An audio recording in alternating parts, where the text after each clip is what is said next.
నిత్యం విద్యాదానం చ దేహి మే.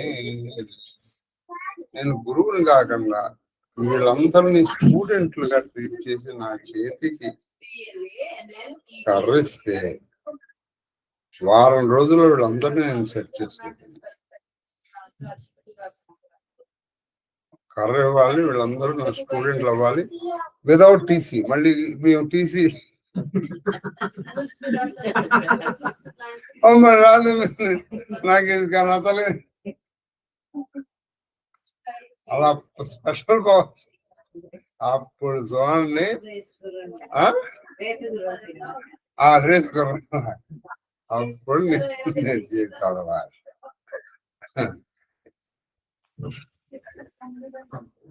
మహాదేవ్ నిష్ఠాగోష్ఠిగా సాగుతున్నటువంటి ప్రవచన ప్రవాహ దృపథగానంలో 267వ రోజు ప్రవచనం. ఇవాళ కూడా రామచరితమానసు కాకాభూషణుని పూర్వ వృత్తాంతం. ఈయన కలియుగం గురించి చెప్తున్నాడు. అంటే ఈయన రామాయణానికి పూర్వం, అంతకు పూర్వం కలియుగంలో ఉన్నాడు ఈయన. ఎవరు? ఈ కాకాభూషణుడు. అది చెప్తున్నాడు. చెప్పండి. కలియుग కోసలపుర జాయి జన్మత భయవు శూద్ర తను పాయి శివ సేవక మనక్రమ అరుభాని ఆనదేవ నిందక అభిమాని ధన మధు మత్త పరమ వాచాల. ఇది కలియుగ లక్షణాలు. పని పాట లేదు, మూర్ఖ వాచాల, నోడుదల. ఎంతకంటే మాట్లాడటం కష్టం. వాచాల బాగా ఉంటుంది. ఉగ్ర బుద్ధి ఉరదంబ విశాల జతపి రహు రఘుపతి రజధాని తదపి నా కచు మహిమా తబు జానే అబ్ జానామై అవధ ప్రభావ నిగమా పురాణ అసగావ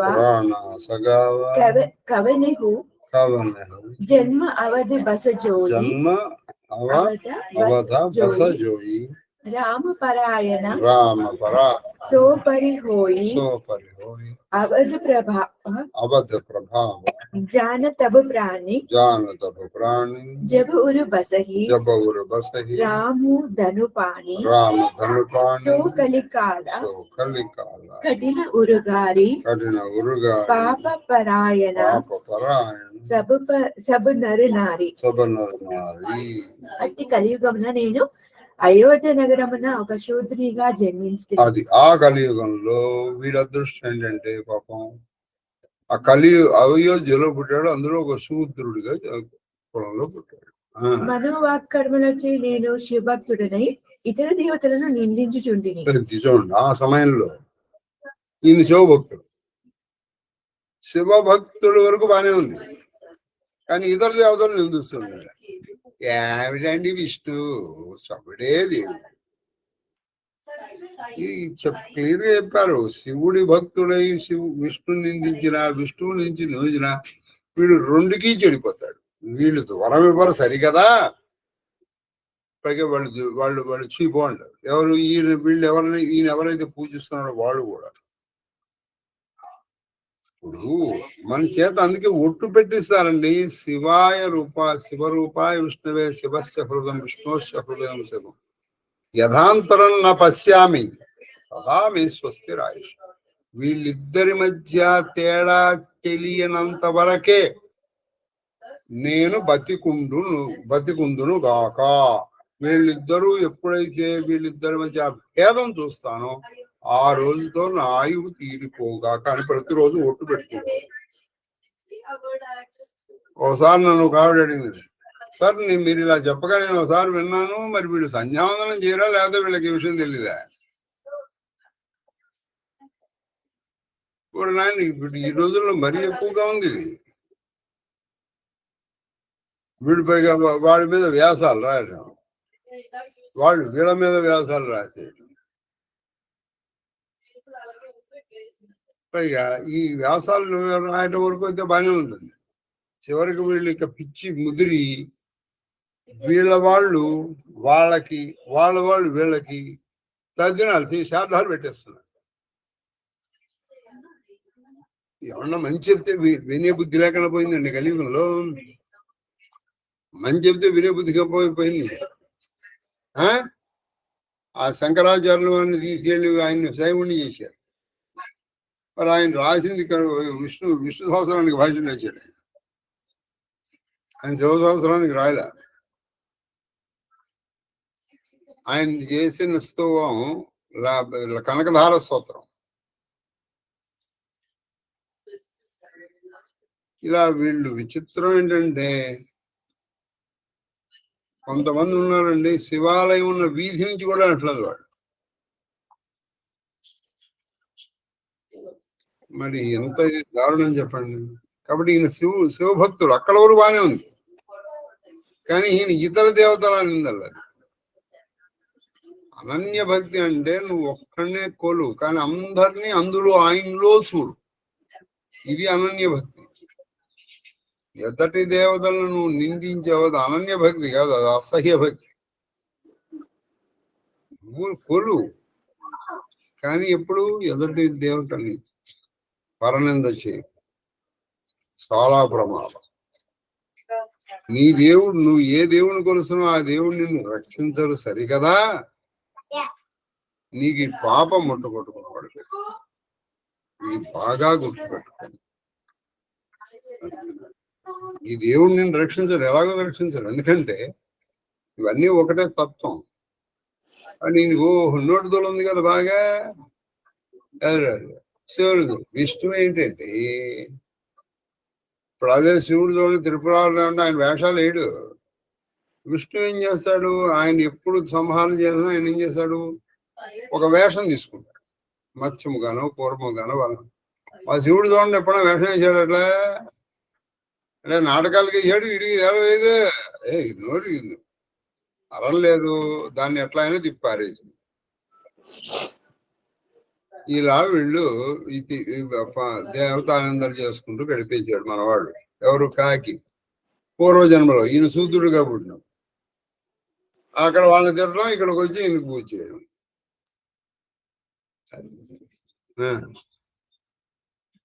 అతి గర్వితుడనై గర్వం, ధనమదం, డబ్బు కూడా, తన మదోన్మతుడనిగా ఉగ్రబుద్ధి గలవానిగా, ఉగ్రబుద్ధి అంటే అన్ని ఎక్స్ట్రీమ్ బుద్ధులు. ఈ మధ్యకాలంలో మీరు చూడండి, వీళ్ళ మనస్తత్వాలు అన్ని ఉగ్రాలే, నార్మల్ గా ఉండట్లా. ఏదైనా సరే అది భక్తి కూడా చాలా ఉగ్రంగా ఉంటుంది, తీవ్రంగా. ఏదో అంత పూర్వం అష్టోత్తరం లెవెల్ దాటిపోయింది, సహస్రం దాటిపోయారు, లక్ష దాటిపోయారు, కోటి. ఇది కొన్నాళ్ళ కోటి కూడా సామాన్యం అయిపోయింది. 10 కోట్లు. అక్కడ ఎవడు భక్తిగా ఉన్నాడు మనకు అనవసరం, తీసే 10 కోట్లు. నువ్వు 1,00,000 కుమార్చాను, నేను 1,00,000 కుంకుమార్చాను. నువ్వు 1,00,000 ఏంటి, నేను 10 కోటికి వచ్చాను, నేను 1,00,000 కోటి వచ్చాను, 1,00,000 వచ్చాను. ఇలా ఈ ద్రవ్యమునకు బాగా విలువ ఏర్పడింది. మదోన్మత్తుడు. ఇక వాచాలతకి చెప్పేది ఉంది. నేనండి చూసారా ఎంత ఖర్చు పెట్టాను, నేను చూడండి ఎంత చేశాను, నేనండి ఇందులో ఎంత భక్తి వెనకాల ఉంది ఎవరికి అక్కల. మీకు ఒక చిన్న ఉదాహరణ చెప్తాను. 1,00,000 దీపారా ఎంత ఉందని చెప్పండి ఎవరు. సరే ఏదో ఒకటి చెప్తున్నారు, పెద్ద పెద్ద వాళ్ళందరినీ తీసుకొస్తున్నారు అక్కడ, అది వరల్డ్ ఫేమస్ అయిపోయింది. కాబట్టి ఇప్పుడు ఈ ప్రస్తుత కాలంలో ఫేమస్ అవ్వాలంటే బాగా డబ్బులు ఉండాలి, అది లేదా ధనార్జనతో నువ్వు ప్రారంభించాలేదు. నువ్వు సిన్సియర్ గా చేస్తారా, నీ చేతని అభిషేకం చేస్తానంటే వచ్చేవాడు కూడా రాకుండా పోతాడు. నువ్వు వచ్చేవాడు కూడా రాగలదు, కొంచెం ఆకర్షణ ఉండాలి. అది తర్వాత నా హృదయమున దంభము అధికంగా దంభం అంటే ఎవరికి తను ఎక్కువ చేసుకుని చెప్పుకోవడం. నేనండి ఇవాళ 1,00,000 బిల్వార్తం, నేను ఇవాళ 11 లీటర్ల పాలతో అభిషేకం. దంభం అంటే ఏంటంటే ఎక్కువగా డాబులు కొట్టుకోవడం, సెల్ఫ్ డబ్బా. శ్రీ రఘునాథుని అయోధ్య నగరమునందు ఉన్నప్పటికీ నేను దాని మహత్యమును ఎల్లకుంటున్నాను. చూడండి, అయోధ్యపురంలో పుట్టాను కానీ అయోధ్య యొక్క మహిమ నాకు తెలియదు. ఇప్పుడే నాకు అయోధ్య వైశిష్టము తెలిసినది. ఏ జన్మలోనైనను అయోధ్యలో నివసించిన వాడు శ్రీరామునిపై అవశ్యముగా అనురక్తుడగుడుని వేదశాస్త్ర పురాణము తెలుపుచున్నది. వేదశాస్త్రాలు ఏంటంటే అయోధ్యలో ఎలా అన్నా ఉండు, ఏదో జన్మలో నీకు ఆ రాముడి మీద భక్తి. అది చేత ధనుర్బాణములను ధరించిన కోదండరాముని తన హృదయమునందు నిలుపుకొనిన వాడే అయోధ్య ఔన్నత్యమును తెలుసుకొనగలుగును. ఎవరు అయోధ్యములు ఆ చేత ధనుర్బాణం అంటే కోదండములు ధరించినటువంటి ఆ శ్రీరాముని ఎవరు మనసులో నిలుపుకుంటారో వాళ్ళకే ఈ అయోధ్య గొప్పతనం తెలుసు. గరుడా, కలికాలము చాలా కలుషితమైనది. అందులో స్త్రీ పురుషులందరూ పాపకర్మ నిరతులు. అది పాప కలుషు, స్త్రీ పురుషులు అందరూ పాపం. పాపం చేయడంలో ఉన్న ఆసక్తి మంచి పనులు చేయడంలో ఉండదు మనకి. అందుకే మనం ఎవరిదైనా వాదనకి సిద్ధపడిపోతాం. ఎవడైనా వాడు మీకు చెప్పాను, ఎవరు కాదు, గురువుతోనే వాదనకి సిద్ధపడిపోతూ ఉంటారు. మీరు మిగతా వాళ్ళ గురించి చెప్పేది ఏముంది? కలియుగ లక్షణములు. ఇగో కలియుగ లక్షణాలండి. ఈ గురించి పెద్దగా చెప్పక్కర్లేదు, ఎందుకంటే ఇప్పుడు మనం ప్రజలు చూస్తూనే ఉన్నాం, కానీ చదువుకుంటూ వెళ్దాం. కలిమల గ్రసే ధర్మ సబ్, కలిమల గ్రసే ధర్మ సబ్, భయే సద్గ్రంథ, భయే సద్గ్రంథ, నిజమతి నిజమతి కల్పికరి ప్రగट किए बहुपंथ भये लोग सब मोह बसा लोभ ग्रसई शुभ कर्म सुनु हरिजाना ज्ञान निधि कहु कचुका करि धर्म కలియుగ పాపముల వలన ధర్మముల నీరు నశించెను. అది చూసారా, కలియుగ పాపంలో ధర్మాలన్నీ నశించేసి సత్గ్రంథముల నీరు మరుగుపడను. సద్గ్రంథాలు పోతున్నాయి. నువ్వు అందుకే చూడండి, రామాయణ మహాభారత భాగవతాలు ఎవరన్నా చదువుతాడా? చదవ. వీడేదో చదువు, ఇది నల్లంచు తెల్ల చీర ఇవి చదువుతాడు. ఇవన్నీ చదివేటప్పటికి ఏం జరుగుతుంది? ఇప్పుడు మీరు గుడిపాటి వెంకటచలమే కొన్ని చదవండి, మీలో అనే ఒక ఉద్వేగం ప్రారంభమవుతుంది. ఆయన మారిపోయాడు వెళ్ళిపోయాడు కూడా, కానీ ఆయన రాజ్యం ఉన్నాయిగా, ఇన్ఫ్లుయెన్స్ ఎక్కడ పోతుంది? కాబట్టి సద్గ్రంథాలు మరుగున పడిపోతాయి. ఈ సద్గ్రంథాలకు కూడా ఎవడో దుర్వ్యాఖ్యానం రాస్తాడు, అవి బయటకు వస్తాయి.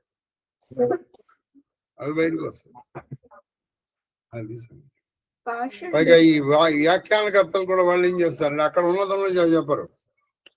అందుకే నేను భాగవతం ప్రారంభించినప్పటి నుంచి అక్కడ ఉన్నది చెప్పడానికి నా ప్రయత్నం. ఇందులో మన బుద్ధి జోడించుకోరు. ఎప్పుడన్నా నీకుందో నాకు నా ప్రకారము అని నువ్వు చెప్పుకోడు. వీళ్ళు ఏం చేస్తారు, ఎలాగో వీడి బుద్ధిని ప్రకటించేస్తారు. ఎంత బుద్ధిని ప్రకటించారంటే వీళ్ళు ద్రౌపది కర్ణుని కోరుకుందా అని బుద్ధిని ప్రకటించారు. రాజకమండలంలో ఉన్నటువంటి ఆయన నాకు 6వ భర్తగా పొందాలని ఉంది అని ఆవిడ చేత అనిపించేశారు. వీడికి ఉంది ఆ కోరిక, వీడి కోరికని ఆవిడలో ప్రవేశపెట్టాడు ఏదో. కాదు, వీడికి భాష రాదు. ఇదే మనం చదివిన మనం ఏమనుకుంటాం, అక్కడి నుంచి మనం ప్రచారం ప్రారంభిస్తాం. ఇలా మన సద్గ్రంథాలన్నిటికి కూడా చాలా వాటికి అసలు విషయం కంటే కూడా లేని విషయాలు బయటికి బాగా వచ్చేసి అది పాషండులు తమ విపరీత బుద్ధులతో వివిధ సంప్రదాయములను కల్పించి అదిగో పాషండులు వాళ్ళ విపరీతమైన బుద్ధులతో వివిధ సాంప్రదాయాలు కల్పించారు. ఇప్పుడు అందుకే కొత్త దేవుళ్ళు వచ్చేస్తున్నారు. కొత్త దేవుళ్ళు, కొత్త దేవతారాధనలు వచ్చేస్తున్నాయి. కొత్త దేవతారాధనలు వస్తున్నాయి. మరి ఇంతకు పూర్వం ఏ కల్పనలో ఉందో మనకు తెలియదు ఇవన్నీ. ఇక్కడ వీళ్ళు ఏం చేశారు, దానికి మన కొంచెం ఎవడైనా కొంచెం ఇట్లా అంటాడేమో దానికి వైదిక రంగు అందారు. వైదిక రంగు పూసేసి దానికి అది ఏదైనా సరే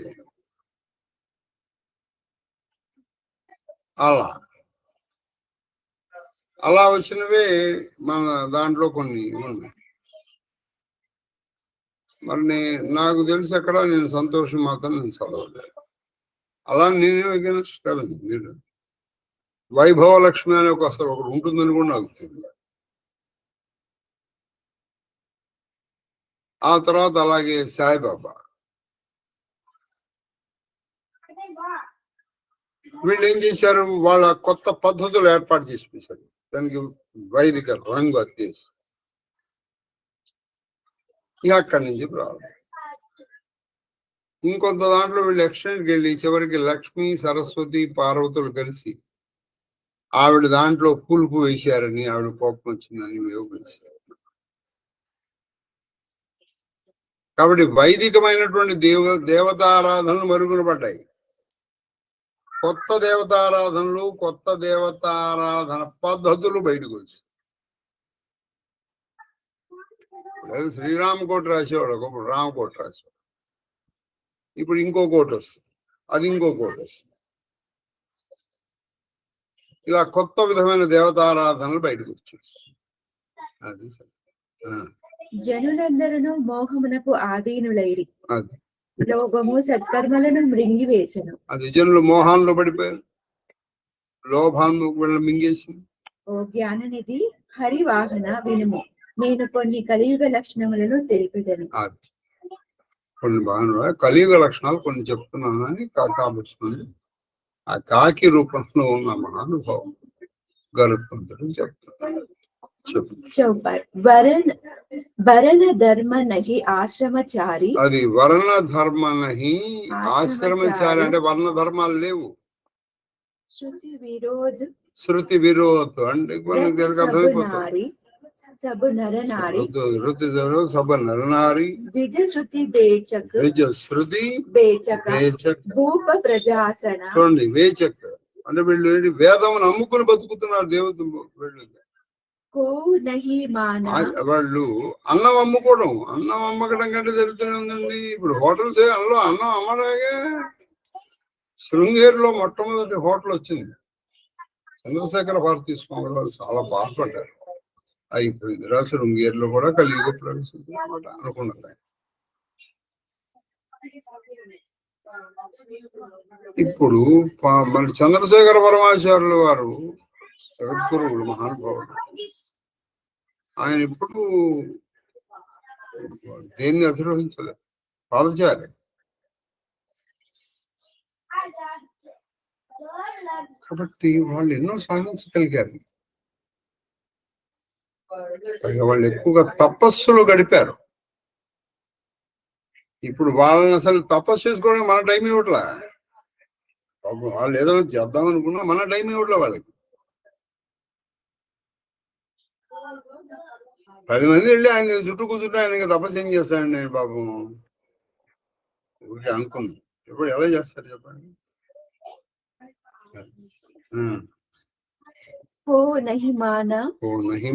నిగమ అనుశాసన మారగ సోయి జాకహు జోయి భావ పండిత సోయి జో గాల బజావ మిథ్యారంభ दंभरत जोई ताकहु संता कहे सब कोई सोई सयाना जो परधन हारी जो कर दंबा सो बड़ा आचारी जो कहा झूठ मस्करी जाना कलियुग सोई गुणवंत बखाना निराचार जो श्रुति पत त्यागी कलियुग सोई ज्ञानी सो विरागी जाके नका अरुब जटा विशाला सोई तापना ప్రసిద్ధ కలికాల కలియుగమున వర్ణాశ్రమ ధర్మములు అడుగంటుంది. అది వర్ణాశ్రమ ధర్మాలు, వర్ణము ఆశ్రమం చాతుర్యం, బ్రహ్మ క్షత్రియ వైశ్యులు బ్రాహ్మణులు. వీడు వెళ్ళి శూద్రుడు చేసే పని చేస్తాడు, శూద్రుడు బ్రాహ్మణుడు చేసే పని చేస్తాడు. అది స్త్రీ పురుషులు వేద విరుద్ధముగా ప్రవర్తించారు, వేద విరుద్ధంగా ప్రవర్తిస్తారు, వేదం ఇచ్చిన పనులు వీళ్ళు చేయరు. అది సరే. బ్రాహ్మణులు వేదములను అమ్ముకుంటారు. చూసారు, వేదాలు అమ్ముకోవడం మనం చూస్తున్నాం కదండి.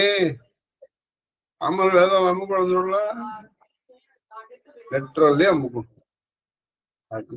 రాజులు ప్రజలను పీడించుచు తినివేయుచుందురు. అది రాజులు ప్రజలను పీడించి తినివేస్తుంటారు పన్నుల రూపంలో. వాడికి 1,00,000 కోట్లు సంపాదించడానికే వాడికి టైం సరిపోవట్లే. ఇక నిన్ను నీ గురించి నాకు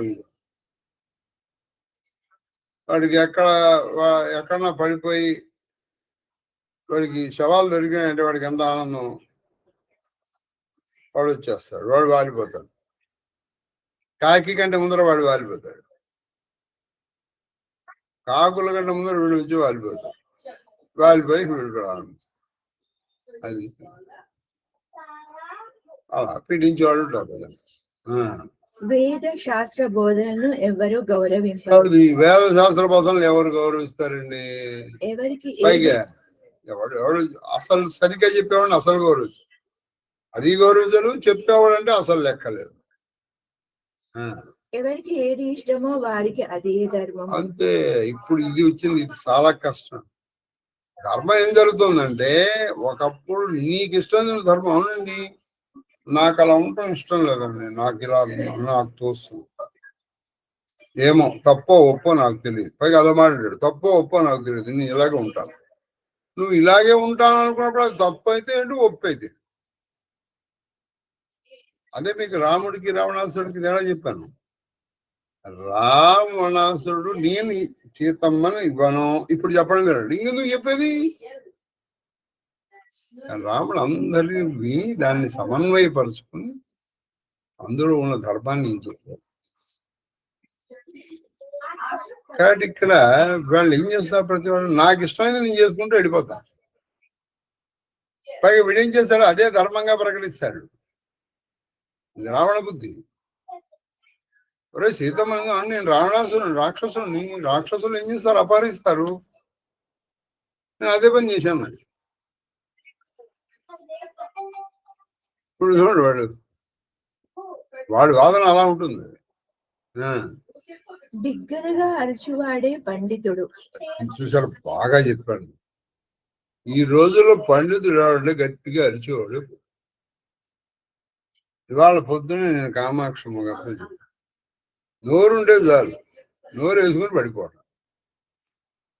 ఇప్పుడు ఈ రోజుల్లో ధర్మం ఏదయ్యా అంటే, ఎవడైతే నోరు ఇంత వేసుకుని పడిపోతాడో అయితే వాక్చతురత చూపిస్తాడు. వాడు వాక్చతురత చూపించి, నేను అన్ని ఎగ్జాంపుల్స్ చెప్పలే కానీ మా నాన్నగారి శిష్యులతో ఈ వాక్చతురతో చాలా ఇబ్బంది పడ్డా. ఇది తీరా తిప్పి, గురుగారు అవునా, అవును అయితే మరి నాకు చేయండి. ఇలా అందుకని ఎక్కడ నువ్వు వినయం ప్రకటించాలో అక్కడ వాక్చతురతను ప్రకటించాలి. అది ఈ రోజుల్లో వాదన కూడా అందుకని వాదులాడి గెలిచిందే వేదం. ఇప్పుడు ధర్మం ఒకటిగా ఉండాలి కదా. ధర్మం ఒకటైనప్పుడు ఎవడు బాగా వాదించగలడు అంటే తిమ్మిని బమ్మిని చేయగలడు, బమ్మిని తిమ్మిని చేయగలడు, వాడు గెలుస్తున్నాడు. వాడే గెలుస్తున్నాడు. మరి ఇది ధర్మం ఏది? ఇది ధర్మము అని చెప్పండి మీరు. మీకు ఒక చిన్న ఉదాహరణ, అంటే రాజకీయాలు మాట్లాడకూడదు కానీ ఒక చిన్న, ఎవరో చేశాడు, వాడు దురదృష్టవశాత్తు ఏ బీసీను లేకపోతే ఎస్సీను లేకపోతే ఇప్పుడు మొన్న ఎక్కడో ఒకటి చోట జరిగింది, ఒక బ్రాహ్మణము, ఏమంటే బ్రాహ్మణ వాడు చంపని వాడు చంపిన వాడు బ్రాహ్మణ శూద్రుడ ఆడ మగ బీసీన ఎస్సీన మనకి సంబంధం లేదు, నేరం చేశాడా లేదా అని మాట్లాడు. వీళ్ళు నేరం చేసిన వెంటనే వాళ్ళకి ఈ కలర్ వచ్చేస్తున్నారు. ఒక బీసీని అంటే బీసీ అయితే వాడు చంపేస్తా, మరి అలాంటప్పుడు ఆ రూల్ తీసుకురాపండి. బీసీలు ఎస్సీలు చంపేయచ్చు, వాళ్ళకి శిక్ష పడకూడదు అని రూల్ తీసుకురా. అయిపోయింది అక్కడ. ఒక నేరస్తుల్ని శిక్షించాలని అంటల్లా వీళ్ళు. నేరానికి కులం ఎందుకుంటుందండి చెప్పండి? కులం ఎందుకుంటుంది? వాడు నేరం చేసిన వాడి ప్రొఫెషన్ ఏదన్నా కావచ్చు. మనం నేరం గురించి మాట్లాడడం, నేరం చేసిన వాడి కులం గురించి, నేరం చేసిన వాడి పొజిషన్ గురించి మాట్లాడు. అక్కడి నుంచి ఆ కులానికి అది ఆపాదించేది. ఆడంబరంగా జీవించు వాడిని ఆపాదమస్తకము, కపటతో కూడిన వాడిని ప్రజలు సజ్జనులుగా భావించారు. ఎవరిని సజ్జనులు? ఆడంబరాలు, వాహనం ఉండాలి. భక్తులు కూడా దిట్టంగా ఇలా బొట్టు పెట్టి ఇలా పెట్టి ఇలా ద్రాక్షలు వేస్తాం. అబ్బా ఏమి భక్తుడండి ఆయన, మహానుభావుడండి. ఇకపోతే నేను కపట, అందరూ చూస్తూ ఉండగా అందరూ వింటున్నారు లోపల వాడు మామూలుగా ఏమీ లేకుండా కూర్చున్నాడు. ఏమిటండి అలా వాడు అలా కూర్చుంటాడు, వాడు ముట్టాడు అయిపోయి. వాడిని మహాభక్తుడు గాను లేదా గొప్పవాడు గాను మనం ముద్దులేదు. ప్రవచనకర్తలని తీసుకోండి, కొంతమందికి పేర్లు చెప్పడం వేస్ట్, కానీ వాళ్ళకు తోచింది చెప్తున్నారు. అక్కడ ఉన్నది చెప్పట్లా. అక్కడ ఉన్నది చెప్తే హాయిగా ఉంటుంది.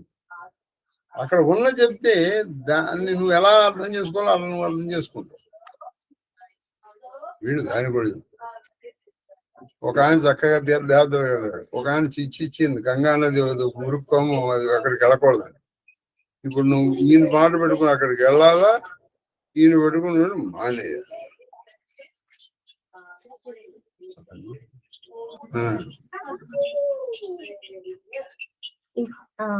ఏ ఉపాయము ద్వారా అయినను ఇతరుల ధనములను అపహరించువాడే చతురుడు. అది చూసారా, అది ఉపాయం ద్వారా ఎదుటి వాళ్ళ ధనాన్ని తీసుకునేవాడే చతురుడు. అంటే ధర్మం లేదు ఇక్కడ. వాడు ఏం చేస్తాడు? వాడు వాక్చతురతను ఉపయోగిస్తాడు. ఒక్కొక్క దానికి కొన్ని వందల, మీకు కూడా తెలుసు, 100 ఎగ్జాంపుల్ చెప్పండి. వీడి చతురతను ఉపయోగం, వీడి మధ్యలో ఇంటర్ఫీర్ అవుతాయి. కపటవర్తనుడే ఆచారపరుడు. అది చూసారా, కపటంగా బతికేట వాడే ఆచారం. లోపలే ఆచారం ఉండదు. కపటం చేసేవాడిని మరి ప్రజలు కూడా గౌరవిస్తారండి మీరు. And it is very much fact. సువిస్తరంగా కూర్చొని 2 గంటలు 3 గంటలు నేను అభిషేకం చేయిస్తారంటే మీరు రారు. అక్కడెక్కడో వెళ్తారు మీరు. వాడు దోసేస్తాడు చక్కగా. అక్కడ 5 నిమిషాల కన్నా ఎక్కువ ఉంచారు. అక్కడ 10,000 కడతారు. ఇక్కడ మీరు ఏమి అక్కర్లేదురా, డబ్బులు అక్కర్లేదురా, వచ్చి కూర్చొని చేసుకోండి. నాకు టైం లేదు గురువు గారు. ఏం లేదా? నీకు టైం ఉండలేదా? ఇక్కడ కూర్చోబెట్టి చేసింది అంతే కదా. కాబట్టి అదే ఆడంబరాలు. నీకు టికెట్ పెట్టాను అనుకోండి, టికెట్ పెట్టి ఎవరు కలిసి వచ్చిందని చెప్పాను అనుకోండి, ఇంకేముంది, అక్కడి నుంచి వస్తుంది. శ్రీరందుకోసం. అందుకే ఈ రోజుల్లో బాగా మోసం చేసేటువంటి వాడే అసలు నిజమైన భక్తుడు. మీరు కొన్ని కోట్లు చూడండి, ఉన్నారు వాళ్ళు వెళ్ళి అరుణాచలంలో 10,000 కట్టి చేశారు. ఎంతసేపు కూర్చున్నారు? 5 నిమిషాలు కూర్చున్నారు. మరి ఇక్కడ నేను చేస్తున్నానంటే వాళ్ళు మీకు ఎన్ని పనులు ఉంటాయి? నేను ఫోన్ చేసుకుని నువ్వు బతిమాడాలి. కపటవర్తనుడే ఆచారపరుడు. అదే కదా చెప్పాను. అసత్యములాడుచు వాటిని పరిహాసముగా ప్రకటించేవాడు కలియుగంలో గుణవంతుడిగా చెల్లుబడి తగును. అసత్యములు ఆడుతూ అబద్ధాలు ఆడుతూ ఆచారాలకి వాడి వ్యాఖ్యానం చేస్తూ అవి ఏమి అక్కర్లేదండి. ఈ రోజు నువ్వు నిజంగా చక్కగా కూర్చున్నావు అనుకో, నిన్ను చూసి ఎగతాళి చేస్తారు ఈ ప్రపంచం. నువ్వు చక్కగా ఏదో ధర్మంగా బతుకు, ఏంటి ఎగతాళి, నోరుందని ఎగతాళి చేస్తావు ఎదుటి వాళ్ళని. వాడు చక్కగా ఉంటే వాడిని ఎగతాళి చేస్తావా? ఇప్పుడు ఒకళ్ళ ఇంట్లో ఏదో మంచిగా ప్రవర్తిస్తూ ఎప్పుడు రావాలి ఎప్పుడు రావక్కర్లేదు అలా ఉంది అనుకోండి. పోనీ ఏదో వాడి తిప్పలాడు పడుతున్నాడు, నువ్వు కూర్చో. అలా ఉండకూడదే. కలియుగ లక్షణం అది. వాళ్ళ తప్పు కాదు. ఇలాగో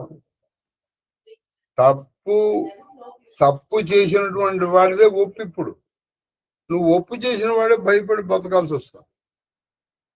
తప్పు చేసిన వాడు వాడు తిరుగుతున్నాడు. ఆచారహీనుడును వేద మార్గము త్యజించువాడును పొడువుగా గోళ్లను చెడలను పెంచుకుని వాడును జ్ఞానిగా విరాగిగా తాపసిగా ప్రసిద్ధి. అది ఇప్పుడు ఎవడయ్యా విరాగి అంటే ఆచారాలు వదిలేసి, ఆయన ఎవరో చెప్పారు, తనంతరం తను ప్రపంచాన్ని వదిలేస్తే వాడు సన్యాసి, ప్రపంచం వాడిని వదిలేస్తే వాడు సన్యాసి.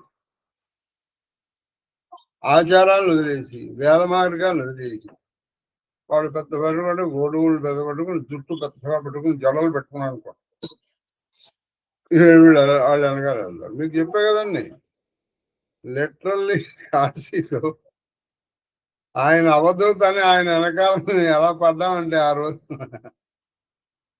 ఆయన పారిపోతున్నాడు, మేము వెనకాల పడ్డాం. నలుగురు 4 వైపులకి. ఆ మర్నాడు రామానంద దుబే గారు చెప్పాడు, ఈ కాశీలో ఉన్న ఒకే అవధూత చూపించాను.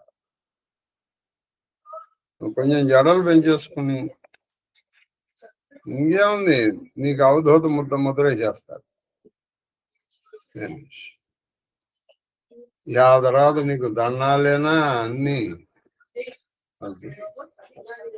అందుకే మేము అక్కడ చూసామండి, ఇది కుంభమేళప్పుడు అసలు నిజమైన దిగంబర యోగులు ఎలా ఉంటారో తెలుసు. వాడు కావాలని ఇప్పుడు అవతల బాగా చెప్తున్నాడు. అక్కడ నీకు ఎక్కడ చూసినా వీళ్ళే కనిపిస్తున్నారు. బట్టలు ఇప్పిన ప్రతివాడు దిగంబర యోగి అనుకుంటే మనం కూడా ఇప్పవతలు పారేది. దాని ఉంది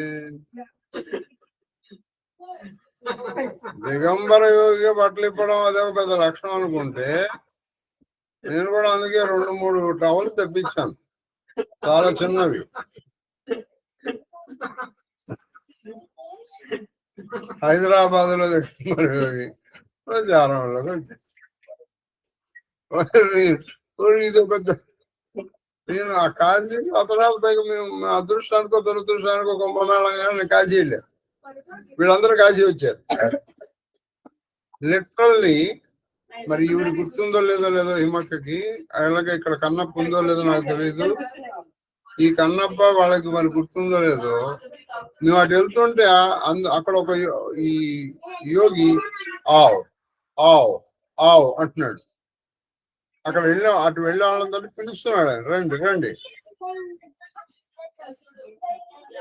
నువ్వు నిజంగా మొత్తం వదిలేసే, బట్టలు కూడా వదిలేసా అంటే నువ్వు అన్ని వదిలేసినట్టే కదా. నువ్వు నన్ను ఎందుకు రమ్మంటున్నావు? నాకు జాతకం చెప్తావా? నాకు జాతకం చెప్పావు నువ్వు యోగివే, ఇంకా నువ్వేం చెప్తావా నాకు? నువ్వు ఎవరిని వదిలేసావు? అలా అయితే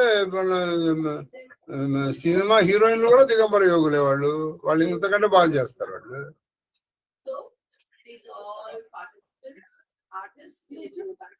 కాబట్టి మనం కూడా మేము అప్పుడే తిరుగుతున్నా, గంగ ఒడ్డున నడుస్తుండేవాడు. మనకు కూడా వేలం వెర్రి వాడు కనిపిస్తుంది. వాళ్ళు వీళ్ళు ముందర వాడు కాదు, వీళ్ళకి ఊడిపోతున్నాయి.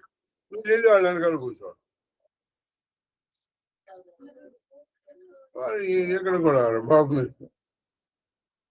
కాబట్టి ఇందులో అసలు వాడు ఎవడో ఉంటాడు పాప, వాడి గుర్తింపు ఉండదు. వాడు నిజంగా అక్కడ కూర్చుంటాడు, వాడి దగ్గర ఎవరు వెళ్ళరు. మీరు అసలు వాడి దగ్గరికి ఎవరు వెళ్ళరు, బాగా గుర్తుపెట్టుకోండి. కాశీ వెళ్ళి ఆ 15 రోజులు వీళ్ళు అక్కడే ఉన్నారు. అంటే ఇటు కుంభమేళ నుంచి ఇటు కాశీ వచ్చారు.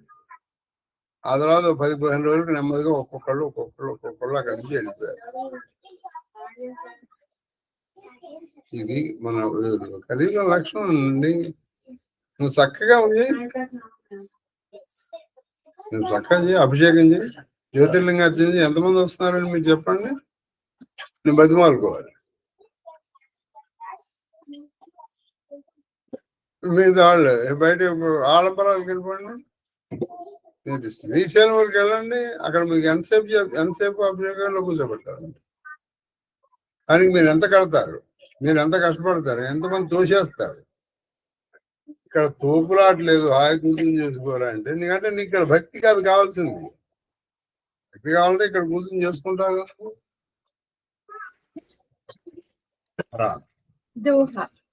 అశుభ వేష భూషణ ధరే బచ్చా బచ్చా జే ఖాయి తే యోగి తే సిద్ధ నరా పూజ్యతే కలియుగ మాహి అశుభ వేష భూషణములను ధరించువాడును. అశుభ వేష భూషణాలు నిజంగా కొన్ని వేషాలు ఉన్నాయండి, అవి ధరించాలి వాడు. వీడు అశుభ వేషాలు అంటే అక్కడ కొంతమంది పుర్రెమాలు వేసుకున్న ప్రతివాడు గొప్ప కూడా. ఇప్పుడు వాడేం చేస్తున్నాడు, అసలు పుర్రెలు మారిపోయి ప్లాస్టిక్లతో పుర్రెలు తయారు చేస్తున్నాడు. అక్కడ కాశీలో వాడు కావాల్సిన నీకు ఒరిజినల్ డబ్బులు వాడు అడుగుతున్నాడు. ఇంకా ప్రతివాడు ఆ పుర్రెలు మాల వేసుకోవడం. ప్రతివాడికి ఎక్కడ దొరుకుతుంది, దొరకగా ప్లాస్టిక్ తో తయారు చేస్తుంది. కాబట్టి ఇది అశుభ వేషం కాదు, ఇది తినదగినవి తినకూడనిది అనే విచక్షణ లేక అన్నిటినీ తినేవాడును. అయినట్టి వాడే యోగి సిద్ధుడు, కలియుగంలో పూజ్యుడు. కలియుగంలో వాడే పూజ్యుడు. ఆయన మహానుభావుడు అండి, అన్ని తినేస్తాడు ఆయన, అగిలినట్టు వాడు. అలాగా అన్ని తినే ప్రతివాడు అనుకుంటే పశువు కూడా అన్ని తినేస్తుంది. వాడే సిద్ధుడు, వాడే పూజ్యుడు. మహాదేవ అపకారి చారా తిన్హకర గౌరవ మాన్యతే మన క్రమ వచన లభార కలికాల మహు. ఇతరులకు అపకారము చేయువారు ఎక్కువగా గౌరవింపబడుతుంది. చూడండి, బాగా గుర్తుపెట్టుకోండి. ఇతరులకు అపకారం చేసేవాడే గౌరవింపడతాడు. నువ్వు ఉపకారం చేయి. మీకు నాకు డాక్టర్ తెలుసండి, అంటే ఆయన లేరు ఇప్పుడు ప్రస్తుతం. ఆయన పాపం రూపాయి తీసుకునేవాడు కాదు. ఒక ఆయన వెళ్ళాడు, ఆయనే చెప్పుకున్నాడు, లేదా నాకు ఈ విషయం తెలియదు. వాడికి తగ్గింది. ఆ తర్వాత వాళ్ళ బంధువులు ఎవరిలో ఏదో సరే డాక్టర్ దగ్గరికి వెళ్ళరా, వాడు అన్నమాట ఆ ఎడ్డోడు డబ్బులు తీసుకోడు. ఎడ్డోడు ఇది డబ్బులు తీసుకునేవాడు ఎడ్డోడు. అమ్మో ఈయన దగ్గరికి వెళ్ళకపోరా మహానుభావుడు, ఆయన డబ్బులు గుంజేస్తాడు. డబ్బులు గుంజేవాడు మహానుభావుడా, డబ్బులు తీసుకోకుండా నీకు తగ్గించినవాడు ఎడ్డోడా. అంటే నా చెవి వరకు సోకలే కానీ నా గురించి కూడా అంత జనాలాగా అనుకుంటారు. ఈ పిచ్చోడు వాడు వెళ్తే బాబా అభిషేకాలు అంటాడు, పూజలు అంటాడు, వ్రతాలు అంటాడు. అదే అక్కడికి ఎక్కడో మనం వెళ్ళామనుకో, ఇక అక్కడ తోసుకోవచ్చు మనం. వాళ్ళు మనల్ని తోస్తారు, మనం వాళ్ళని తోయచ్చు. కొంచెంసేపు ఇక్కడికి వస్తే ఉంది తోపులాడు ఉన్నది ఆయన కూర్చోబెడతాడు. కాబట్టి అశుభ వేషధారి వాడి యోగి సిద్ధుడు. మనోవాక్కర్మలొచ్చి అసత్య ప్రలాపములు వాడువారు గొప్ప చూసారు, అపకారం చేసేవాడు గొప్పవాడు. అందుకే మా నాన్నగారు ఈ పద్యం చేసుకెళ్ళి ఉపకారికి ఉపకారము విపరీతము కాదు చేయ వివరింపంగా. ఒకడు నీకు 10 రూపాయలు ఇచ్చాడయ్యా, వాడికి నువ్వు తిరిగి 10 రూపాయలు ఇచ్చావు, అందులో గొప్పే ఉంది.